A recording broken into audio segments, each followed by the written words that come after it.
Hello friends, very good afternoon. कैसे हैं आप सब? होप आप सब अच्छे होंगे। कैसे हैं आप सब? होप आप सब अच्छे होंगे। जैसा कि आप लोगों को पता है, हम क्लास 6 टू 12 पॉलिटी एनसीईआरटी की सीरीज़ कर रहे हैं, जिसमें हमने अपना क्लास 6 और क्लास 7 कंप्लीट कर लिया है। अगर किसी ने भी मेरी वो सीरीज़ नहीं देखी है तो आप जाके क्लास 6, क्लास 7 और क्लास 8 की प्लेलिस्ट में देख सकते हैं। हमने क्लास 8 का भी चैप्टर 5 तक कंप्लीट कर लिया है। आज हम पढ़ेंगे चैप्टर 6। चैप्टर स्टार्ट करने से पहले मैं एक छोटी सी इन्फॉर्मेशन आपको देना चाहूँगी कि अगर आप लोगों में से किसी को भी क्लास 6 टू 12 एनसीईआरटी एक्सप्लेनेशन के हैंड रिटन नोट्स चाहिए तो आप मेरा डिस्क्रिप्शन बॉक्स चेक कर सकते हैं। परचेस करने के लिए मुझसे कांटेक्ट कर सकते हैं। और अगर आप यूपीएससी की प्रिपरेशन कर रहे हैं, यूपीएससी से रिलेटेड आपको किसी भी स्टैंडर्ड बुक्स के हैंड रिटन नोट्स चाहिए तो आप उसे परचेस करने के लिए भी मेरा डिस्क्रिप्शन बॉक्स चेक कर सकते हैं। आज हम पढ़ेंगे chapter 6, understanding our criminal justice. ठीक है, चैप्टर का नाम है कि हम अपनी जो क्रिमिनल ऑफेंसेस होते हैं, जैसे कि हमने पिछले अपने चैप्टर्स में देखा था, प्रीवियस चैप्टर्स में क्रिमिनल लॉ और सिविल लॉ क्या होते हैं, तो हम अपने क्रिमिनल जो जस्टिस सिस्टम है कि हमें न्याय कैसे मिलता है, न्याय का पूरा नियम, ठीक है, न्याय का नियम वो हम समझेंगे। The 4 key players in the criminal justice system are the police, the public prosecutor, the defence lawyer and the जज। 4 हमारे मेन लोग होते हैं। अगर कोई भी एक जस्टिस सिस्टम, एक क्रिमिनल अगर जस्टिस सिस्टम होता है तो उसमें 4 मेन एलिमेंट होते हैं, की प्लेयर्स होते हैं, मतलब 4 लोग मुख्यतः रोल निभाते हैं इसमें। 4 लोग कौन कौन होते हैं? सबसे पहले हमारी पुलिस होती है, पब्लिक प्रोसिक्यूटर जो भी इसमें इन्वॉल्व होता है, जिसका केस होता है, डिफेंस लॉयर की जो डिफेंस के लिए लॉयर होता है वो, ठीक है, अपने बचाव के लिए जो लॉयर्स हम रखते हैं उनका काम होता है। और चौथे हमारे जज। इसमें ये 4 लोग क्या होते हैं? मेन रोल होते हैं। ठीक है, what is the role of the police in investing a crime? अगर कोई क्राइम होता है तो एक पुलिस का क्या रोल होता है उसको पूरी तरीके से इन्वेस्टिगेट करने में। ठीक है, our important function of the police is to investigate any complaint about the commission of a crime. ठीक है, हमारी पुलिस का मेन फंक्शन, इम्पॉर्टेंट फंक्शन क्या होता है कि अगर उनके पास कोई फाइल आई है, कोई केस आया है, ठीक है, तो वो उसको क्या करे? पूरे तरीके से इन्वेस्टिगेट करे अच्छे तरीके से। ठीक है, कि इसमें क्या मतलब जो कंप्लेन है सही है या गलत है। अगर गलत है तो भी देखे, अगर सही है तो उसको और अच्छे से इन डेप्थ जाके क्या करे, उसका एक एक चीज़ हिस्ट्री नोट करे और फिर क्या करे, उसको कोर्ट के सामने रखे, ठीक है, पेश करें। N investigation include recording statement of witness and collecting different kind of evidence. एक इन्वेस्टिगेशन जो वर्ड आप सुन रहे हो वो इन्वेस्टिगेशन का मतलब क्या होता है, उसमें क्या क्या चीज़ें आती हैं। तो सबसे पहला आता है कि आप क्या करो, जो जो विटनेस है, ठीक है, जैसे कि कोई भी आपके पास केस आया है, ठीक है, वो बोल रहा है कि उसने मुझे मारा है, तो जहाँ पे उसने मारा होगा तो उस चीज़ का विटनेस कौन है, ठीक है, प्रूफ क्या है, तो आप उस विटनेस के पास जाओ जो गवाही दे सके, जिसके सामने ये काम हुआ, उसका क्या करो, स्टेटमेंट रिकॉर्ड करो कि ये हुआ है या नहीं हुआ है, उसका क्या कहना है। ठीक है, and collecting different kind of evidence, और उस केस से रिलेटेड जितने भी एविडेंस है आप उन सबको क्या कर लो, कलेक्ट कर लो। ठीक है, कलेक्ट करके अपने पास रखो। On the basis of the investigation the police are required to form an opinion. ठीक है, जब वो एक इन्वेस्टिगेशन कर लेता है, ठीक है, जब वो एक पूरी इन्वेस्टिगेशन करेगा तो उस इन्वेस्टिगेशन के बेसिस पे क्या कर सकता है, पुलिस एक ओपिनियन, मतलब क्या हुआ है क्या नहीं हुआ है उसका एक ओपिनियन बना सकता है कि हाँ ऐसे हुआ होगा या तो ऐसे हुआ होगा। ठीक है, if the police think that the evidence point two the guilt of the accused person then they file a charge sheet in the court। ठीक है, और अगर पुलिस को लगता है कि जो भी एविडेंसेस हैं वो क्या है, उस पर्सन के खिलाफ हैं जिसके खिलाफ केस आई है, ठीक है, अगर एविडेंसेस भी उसके खिलाफ मिलते हैं तो वो क्या करता है, वो कोर्ट में जाके चार्जशीट फाइल करते हैं। ठीक है, चार्जशीट फाइल करना मतलब होता है उस पर्टिकुलर अक्यूज पर्सन, मतलब जो भी क्या है जिसके खिलाफ केस है उसके खिलाफ क्या करना, जाके केस फाइल कर देना, उसको हम लोग बोलते हैं chargesheet. Police investigations always have to be conducted in accordance with law and with full respect from human rights. ठीक है, जब भी पुलिस क्या करती है, इन्वेस्टिगेशन करती है, तो वो हमेशा क्या होता है, लॉ के अंडर ही होता है। जैसे जैसे लॉ मतलब जो भी लॉ के नियम कानून है, जैसे कि लड़कियों को 9 बजे के बाद 6 बजे या शायद 9 बजे के बाद अरेस्ट नहीं करना है, सुबह 6 बजे तक नहीं करना है। आप क्या कर सकते हो, किसी को भी मार नहीं सकते हो। अगर आप अगर जिसको भी अरेस्ट किए हो उसको आप क्या करोगे, फ़ोन यूज़ करने के लिए उसके फैमिली मेम्बर्स को बताओगे। जो भी नियम होते हैं आप क्या कर सकते हो, उस रूल्स एंड रेगुलेशंस के अंदर उस लॉ को फॉलो करते हुए ही आप क्या कर सकते हो, किसी को अरेस्ट कर सकते हो। और आप जिस पर्सन को क्या कर रहे हो, अरेस्ट कर रहे हो, या जिसके खिलाफ भी आपके पास रिपोर्ट आई है, आप उसके राइट्स को कभी भी वॉयलेट नहीं कर सकते। आप उसकी पूरी रिस्पेक्ट करते हुए कि कहीं अगर ऐसा हुआ कि वो गलत नहीं या वो गलत है भी, तो उसकी मतलब जो इमेज है उसको प्रूफ, वो उसके गिल्टी प्रूफ होने से पहले उसकी इमेज को ख़राब न किया जाए। आप इस बात का पूरा क्या करेंगे, ध्यान रखेंगे। ठीक है, पुलिस को ये मतलब इंस्ट्रक्शंस दिए जाते हैं कि आप इस दायरे में रह के क्या करेंगे, अपनी इन्वेस्टिगेशंस करेंगे। Okay, the supreme court has laid down guidelines that the police must follow at the time of arrest, detention, interrogation, sorry friend, interrogation. थोड़े से कुछ वर्ड्स ऐसे होते हैं जिनको बोलने में हमारा टंग स्लिप करता है। कुछ वर्ड्स मेरे साथ हैं जिनको मैंने काफ़ी कोशिशें की है लेकिन बोलने में थोड़ा टंग स्लिप होता है, उससे कोई मतलब नहीं है।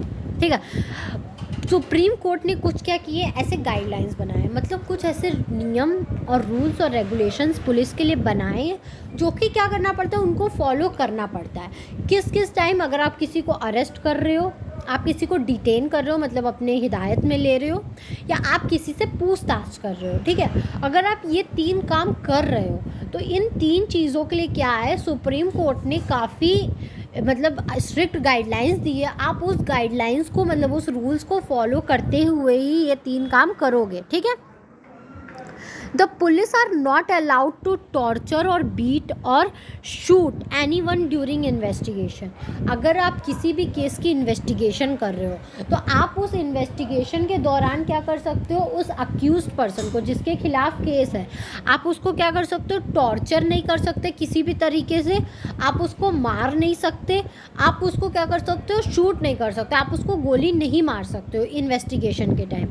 They can not inflict any form of punishment on a person even for पेटी ऑफेंसेस। ठीक है, और आप मतलब क्या कर सकते हो, अपने हिसाब से, पेटी ऑफेंसेस मतलब अगर छोटी मोटी गलतियाँ हैं, ठीक है, तो आप उसको अपने हिसाब से क्या कर सकते हो, पनिशमेंट, सज़ा नहीं दे सकते हो कि हम मुझे मन क्या मैंने उसको 10 डंडे मार दिए, मैंने उसको 2 दिन के लिए जेल में रख दिया। नहीं, आप अपने हिसाब से कोई भी फैसला क्या कर सकते हो, नहीं कर सकते हो। Article 22 of the Constitution and criminal law guarantee to every arrested person the following fundamental right। ठीक है, जो हमारा आर्टिकल 22 है कॉन्स्टिट्यूशन का, वो हर क्रिमिनल लॉ के लिए या जो भी पर्सन अरेस्टेड होता है उसके लिए क्या है, कुछ फंडामेंटल राइट्स बनाए हैं। ठीक है, क्या है, the right to be informed at the time of arrest of the offense for which the person is being arrested। अगर आप किसी भी पर्सन को अरेस्ट कर रहे हो, ठीक है, तो आप उसको उसका रीज़न पर्टिकुलरली क्लियर बताओगे कि आपने ये गलती की है इसलिए मैं क्या कर रहा हूँ, आपको अरेस्ट कर रहा हूँ, उसको इन्फॉर्मेशन आप पूरी प्रॉपर दोगे।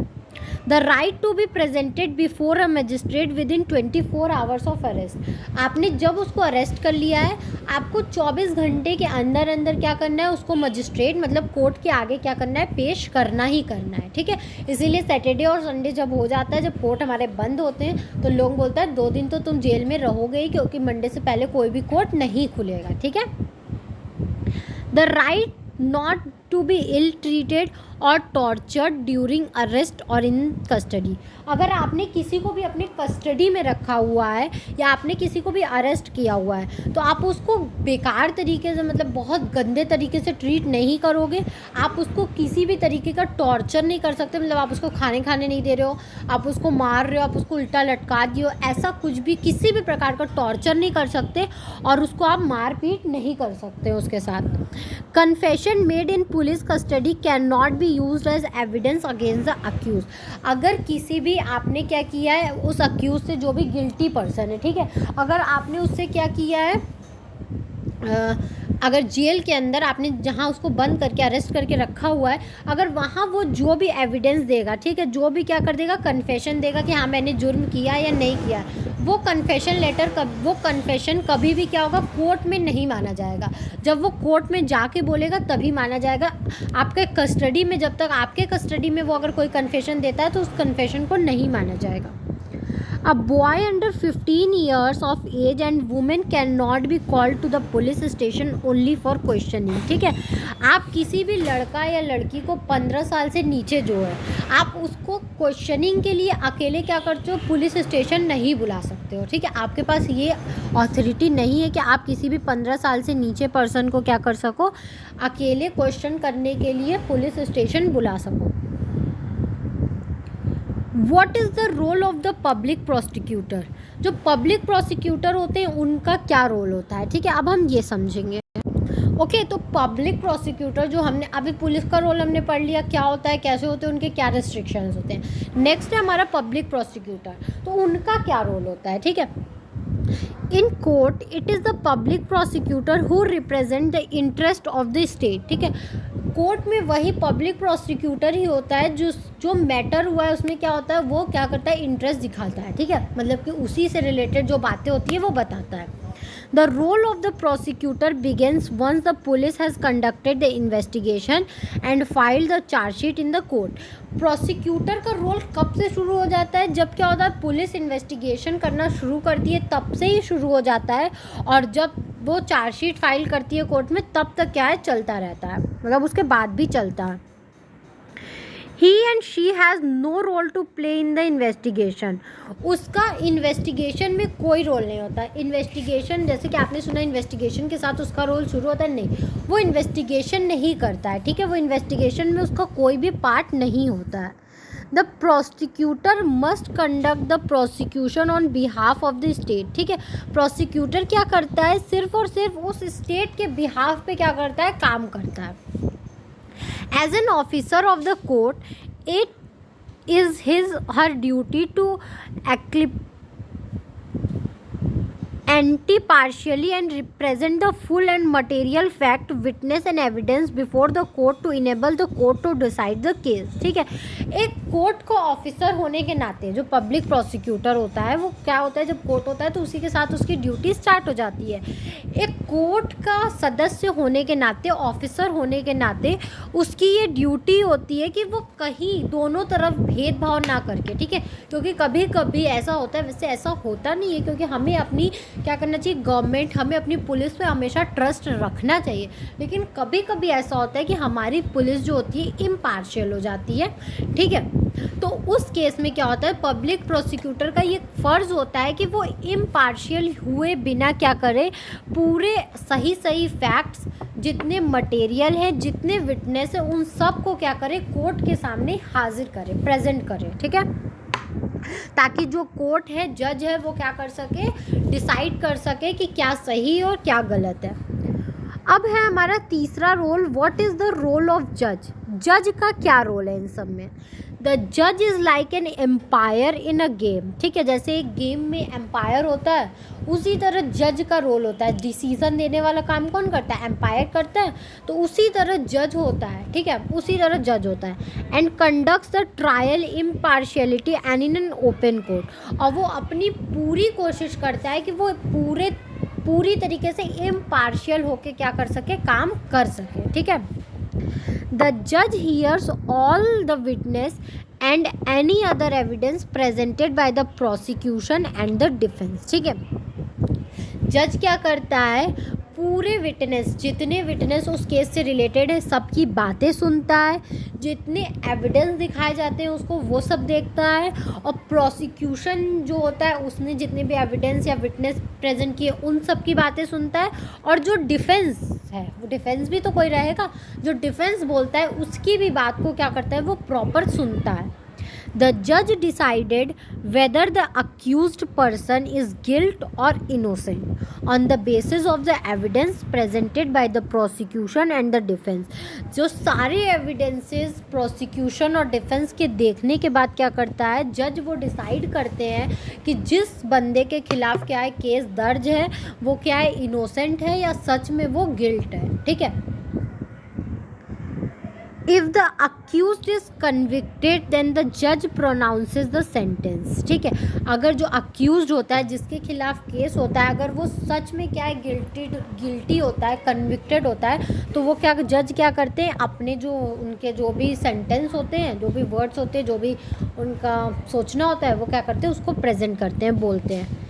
He may send the person to jail or impose a fine or both। वो क्या कर सकते हैं, वो उस पर्सन को जेल भी भेज सकते हैं, जो सज़ा उसके लिए बन रही होगी देखते हैं वो समझते हैं, फिर वो क्या कर सकते हैं, जेल भी भेज सकते हैं, फाइन भी लगा सकते हैं, या वो दोनों भी कर सकते हैं, depending on what the law prescribes. ठीक है, ये पूरी तरीके से लॉ पे डिसाइड होता है कि उस पर्टिकुलर केस के लिए कौन सा लॉ बनाया हुआ है। ठीक है, ये आप कभी मत सोचिएगा कि ये सब बातें जज के हाथों में होती है, कि जज अपने से डिसाइड कर लेगा कि कौन सी सज़ा देनी है। नहीं, उसकी सज़ा, उसका केस देखा जाएगा, उसका क्राइम देखा जाएगा, उस क्राइम के लिए कौन सा लॉ बना है, कौन सा लॉ क्या सज़ा निर्धारित करता है, उस हिसाब से उसको सज़ा दी जाएगी। जेल होगा तो जेल भेजा जाएगा, फ़ाइन लगेगा तो फ़ाइन दिया जाएगा, अगर दोनों लग रहा होगा तो उस पर दोनों भी इम्पोज किया जाएगा। What is a fair trial. अब जो फेयर ट्रायल होता है इसका वर्ड क्या है, ठीक है, इसका मतलब क्या है फेयर ट्रायल का। ओके, फेयर ट्रायल जो वर्ड है उसका मतलब क्या होता है, article 21 of the constitution that guarantees the right to life state that has a person life और liberty can to taken away only by following a reasonable and just legal procedure. ठीक है, article 21 जो है वो जो कि हमें क्या करता है, हमें जीने का अधिकार देता है, राइट टू लाइफ देता है। ठीक है, गारंटी करता है, वो हमें इस बात की गारंटी देता है कि आपको जीने का पूरा हक है।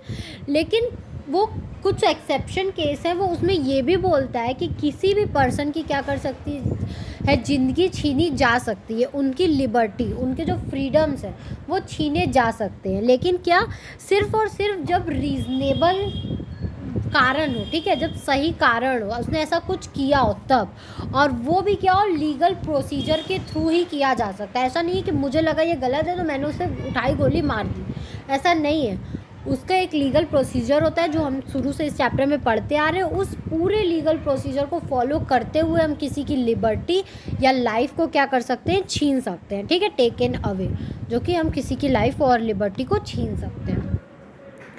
A fair trial ensures that Article 21 of the Constitution is upheld। ठीक है, जो फेयर ट्रायल होता है वो ये इंश्योर करता है कि जो कि हमारा आर्टिकल 21 है कॉन्स्टिट्यूशन का, वो अपहेल्ड है। ठीक है, to ensure that every citizen irrespect of their class, caste, gender, religious and ideological background gets a fair trial when accused। ठीक है, मतलब ये दिया जाता है, ये इंश्योर किया जाता है फेयर ट्रायल में कि जितने भी सिटीजन हैं, उनके कास्ट, उनके सेक्स, उनके जेंडर, उनके बैकग्राउंड को न देखते हुए उनको जब अक्यूज़्ड माना जाएगा तो उनको एक ट्रायल, मतलब उनको अपनी बातें रखने का मौका मिलेगा। ठीक है, एक फेयर ट्रायल जैसा कि पूरी चीज़ को इन्वेस्टिगेशन की जाएगी, सबकी बातें सुनी जाएगी तब।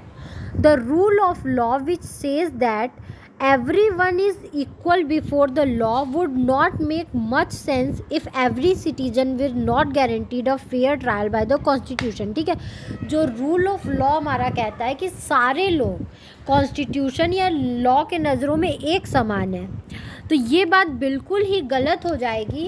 जो हम हर सिटीजन को गारंटी करते हैं कि हर कोई क्या है, लॉ मतलब कानून के नज़र में सब एक जैसे हैं, वो बात गलत हो जाएगी अगर हम किसी को फेयर ट्रायल का मौका नहीं देते हैं तो। ठीक है, According to Article 22 of the Constitution, every person has a fundamental right to be defended by a lawyer. ठीक है, आर्टिकल 22 जो है वो हमारा कहता है कि हर किसी को ये फंडामेंटल राइट दिया जाता है आपको कि आप अपने आप को डिफेंड करने के लिए, आप अपने आप को बचाने के लिए लॉयर क्या कर सकते हो, हायर कर सकते हो.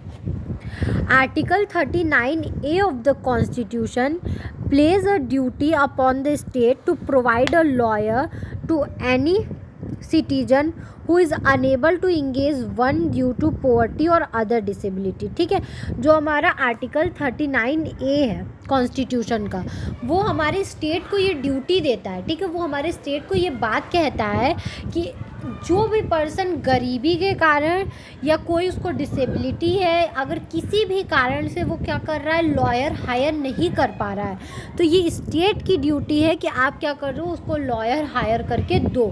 आप उसकी तरफ से क्या करोगे, लॉयर हायर करोगे. ठीक है, आपने बहुत बार ऐसा केस देखा होगा, जैसे कोई गरीब है जो लॉयर हायर नहीं कर रहा है, तो उसकी तरफ से क्या होता है, या जिसका कोई लॉयर नहीं, उसकी तरफ से क्या होता है, गवर्नमेंट लॉयर लड़ते हैं. ठीक है, The Supreme Court of India has laid down specific requirements and procedures that the police and other agencies have to follow for arrest, detention and integration of any person. जो हमारी India की supreme court है उसने बहुत सारे ऐसे requirements, एक specific requirement बताया है. ठीक है, जब आप किसी पर्सन को अरेस्ट करने जा रहे हो, डिटेन करने जा रहे हो, या कोई भी इंटरोगेशन, उनसे पूछताछ करने जा रहे हो, तो आपके पास एक क्या होनी चाहिए, एक स्पेसिफिक रिक्वायरमेंट बताइए कि ये चीज़ें होनी चाहिए, और एक प्रोसीजर बताया है कि ये चीज़ ऐसे ऐसे प्रोसीजर फॉलो करके ही आप ये सब काम करोगे. These are known as the D.K. Basu guidelines and some of these includes. इस पूरे प्रोसीजर्स या इस रिक्वायरमेंट को हम लोग D.K. बासु गाइडलाइंस भी बोलते हैं. और इसके अंदर क्या क्या चीज़ें आती हैं, the police officials who carry out the arrest or integration should wear clear, accurate and visible identification and name tag with their designation. ठीक है, जो भी कोई पुलिस ऑफिशियल क्या कर रहा है, किसी को अरेस्ट करने जा रहा है या किसी से पूछताछ करने जा रहा है, तो वो क्या कर रहा है, अपनी उसको एकदम क्लियर ड्रेस पहनी होनी चाहिए, एक उसको अपनी सही पहचान होनी चाहिए, उसको अपने जो भी यहाँ पे होता है शोल्डर पे क्या होना चाहिए, उसके नेम टैग, उसका जो भी नेम टैग है उसके डेजिग्नेशन के साथ. ठीक है, कि वो किस पोस्ट पे है, उस डेजिग्नेशन के साथ उसका जो नेम टैग है उसके शोल्डर पे हमेशा लगा होना चाहिए. अगर आप किसी को अरेस्ट या इंटीग्रेशन करने जा रहे हो, आपको अपने यूनिफॉर्म में होना चाहिए, आप कोई भी सिविल यूनिफॉर्म नहीं यूज़ कर सकते हो. A memo of arrest should be prepared at the time of arrest and should include a time and date of the arrest. अगर आप जब अरेस्ट करने जा रहे हो तो अरेस्ट मेमो आपको जो होता है, उनकी जो शॉर्ट डिटेल्स होती हैं वो आपको अरेस्ट के टाइम क्या करनी पड़ती है, तैयार करनी पड़ती है. और जब आप किसी को अरेस्ट कर रहे हो तो अरेस्ट करने का टाइम और किस दिन अरेस्ट कर रहे हो ये आपको क्या करना पड़ता है, मेंशन करना पड़ता है. It should also be arrested by at least one witness who could include a family members of the person arrested. ठीक है, अगर आप किसी को अरेस्ट कर रहे हो तो उसका कम से कम एक विटनेस तो होना चाहिए. ठीक है, वेट अ मिनट,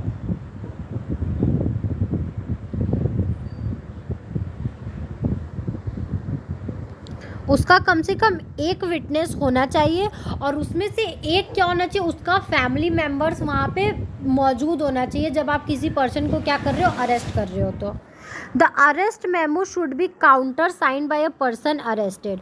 और अरेस्ट मेमो में क्या हो रहा है, जिस पर्सन को आप अरेस्ट किए हो उसका भी क्या होना चाहिए, काउंटर साइन होना चाहिए. ऐसा नहीं है कि आपने सिर्फ उसे अरेस्ट कर लिया है और वो इस बात से राजी नहीं है. जब आप अरेस्ट मेमो बनाए हो उसमें रीजंस आप बताए हो तो उस अरेस्ट मेमो को आप जिस पर्सन को अरेस्ट किए हो उसको पढ़ के सुनाओ, या अगर वो पढ़ने लायक है, अगर वो एलिजिबल है तो आप उसको दे दो, वो पढ़ के उस पर साइन करके, अगर वो अपनी रजामंदी रहता है तो ही वो क्या करेगा, साइन करेगा. अरेस्ट मेमो पे क्या होना चाहिए, काउंटर साइन अरेस्टेड पर्सन का होना चाहिए. द पर्सन अरेस्टेड, डिटेन्ड और being integrated has a right to inform a relative, friend और वेल विशर. जिस पर्सन को आप क्या करते हो, अरेस्ट करते हो उस या डिटेन करते हो, तो उसको ये पूरी या आप किसी को क्या कर रहे हो, पूछताछ के लिए बुला रहे हो, तो उसको पूरी ये फ्रीडम होती है कि क्या, कि वो किसी अपने फैमिली मेम्बर्स को क्या कर सके, कांटेक्ट कर सके। अगर आपने किसी को अरेस्ट करके लाया है, अगर वो बोल रहा है कि मुझे फैमिली मेम्बर्स से या अपने लॉयर से बात करना है, तो आप उसको क्या करोगे, बात करने दोगे। When a friend or relative lives outside the district, the time, place of arrest and venue of custody must be notified by police within 8 to 12 hours after arrest.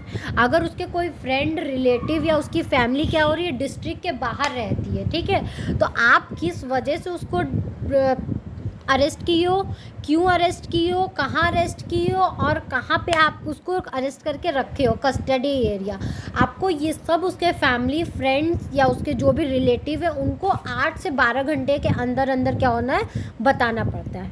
ठीक है, तो ये हमारा था पूरा जो हमने पढ़ा चैप्टर। ठीक है, इस चैप्टर में क्या था, एक पूरा प्रोसीजर था कि कैसे एक क्राइम स्टार्ट होता है तो उसका इन्वेस्टिगेशन कैसे होता है और लोगों को लास्ट तक क्या होता है, जस्टिस कैसे मिलता है। तो आई होप आपको ये चैप्टर समझ में आया होगा। अगर फिर भी आपको कहीं भी कोई भी दिक्कत है तो आप मुझे कमेंट सेक्शन में कमेंट करके पूछ सकते हैं। Thank you very much for watching my video. और अगर आपको क्लास 6 to 12 किसी भी सब्जेक्ट के NCERT एक्सप्लेनेशन के हैंड रिटन नोट्स परचेज करने हो तो आप मेरा डिस्क्रिप्शन बॉक्स चेक कर सकते हैं। अगर आप UPSC की प्रिपरेशन कर रहे हो तो आपको किसी भी स्टैंडर्ड बुक्स के अगर नोट्स, हैंड रिटन नोट्स चाहिए होंगे तो आप मेरा डिस्क्रिप्शन बॉक्स चेक कर सकते हो। Thank you very much.